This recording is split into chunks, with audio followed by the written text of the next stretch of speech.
Album Nevermind sekarang merayakan kayak ke 30 tahun anniversary. Dan bagi kamu yang ada di band itu, kamu merasakan seperti yang dulu atau seperti yang sekarang, Dave? Ini terasa seperti 30 tahun yang lalu, tapi aku tidak merasakan perbedaan seperti yang aku lakukan saat itu. Umurku waktu itu 22 tahun saat aku melakukan rekaman untuk album itu. Dan saya masih merasakan seperti umur 22 tahun. Sampai akhirnya aku melihat ke kaca, ternyata umurku sudah tak 22 tahun lagi. Hahaha. Bagiku Nirvana itu seperti 3 orang dengan suara yang berisik, dan kita tur dengan mobil fans dari klub ke klub dan melakukan hal seperti itu sampai akhirnya itu menjadi sesuatu yang besar. Dan menurutku Nirvana berbeda dengan yang lain. Ini menjadi sesuatu genre yang sangat populer di saat itu. Kemanapun aku pergi, aku selalu melihatnya. Aku ke jalan, aku melihat anak umur 12 tahun menggunakan kaos Nirvana. Dan ketika saya sedang menyupir, ada orang sedang memutar lagu Nirvana.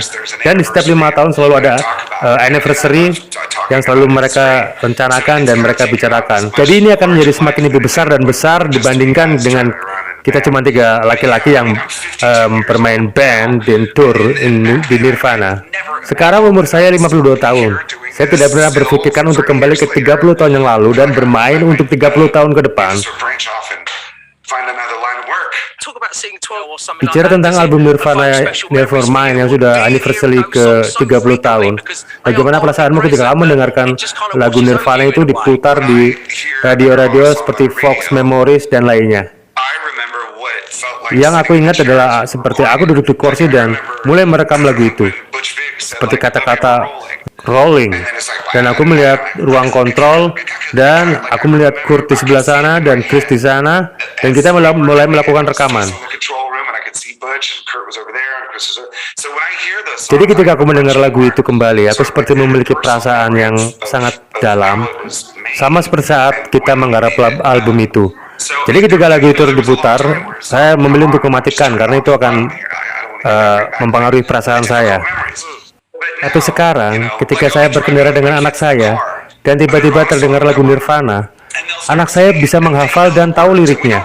Itu padahal tidak pernah diputar di dalam rumah, tidak pernah diputar di keseharian di rumah. Dan hal yang terkeren, suatu hari aku dan anakku pergi bersama, anakku yang umur 12 tahun, dan tiba-tiba terdengar lagu Nirvana, dan anakku berkata, "Ayah, umur berapa kamu saat itu?" Umurku saat itu umur 21 atau 22.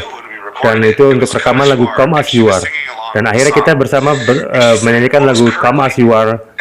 Dan pertanyaan anakku kembali berlanjut kepada seperti apa sosok Kurt itu. Aku bilang Kurt Cobain itu sedikit pemalu dan tertutup. Dan anakku kembali melanjutkan pertanyaannya, apakah Kurt itu tertutup pada orang yang dia kenal atau orang yang tidak dia kenal? Dan aku berkata hampir di antara keduanya. Ini akan menjadi hal yang sangat menarik ketika seseorang yang sangat pemalu bisa menulis lagu yang sangat bagus seperti ini, bisa memainkannya di depan ribuan orang. Itu adalah hal yang sangat menarik. Tapi ini sangat menarik ya, ketika anakku menanyakan bagaimana kehidupanmu ke depannya,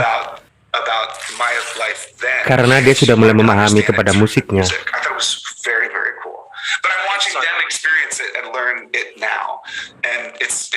Dan ini gila, kami masih mendengarkan rekaman itu dari generasi ke generasi sampai 30 tahun berikutnya. Dan masih merasakan hal yang sama seperti anak laki-laki yang aku lihat di jalan.